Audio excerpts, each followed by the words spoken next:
প্রায় 10-20 কেজি মাছ আসে মাত্র। ইয়াতে নদীতেই মাছ নাই, অরিজিনালি তো এখন সিজন না, সিজন হলো জুলাই আগস্টে। তো ঝড় বৃষ্টি হইলে, তুফান হইলে, পানি বাড়লে তারপরে ইলিশ মাছ হবে।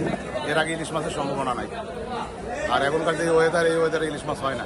ঘাটে হাইস্ট 10 মণ মাছ হইতে পারে, তাও 1 কেজির মাছ 70,000 টাকা, মানে পাইকারি 1850 টাকা পড়ে পাইকারি।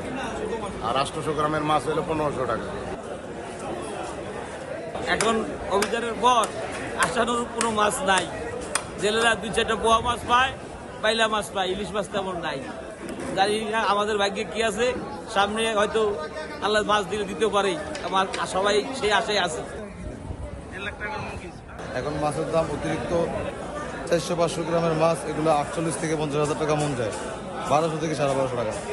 আর 700-800 গ্রামের মাছ এগুলো 60,000 টাকা মন যায়, প্রায় 1500 টাকা কেজি করে যায়। আর 1 কেজি সাইজের ওজনের গুলা প্রায় 1 লাখ টাকা মন যায়, প্রায় 2500 টাকা কেজি করে যায়।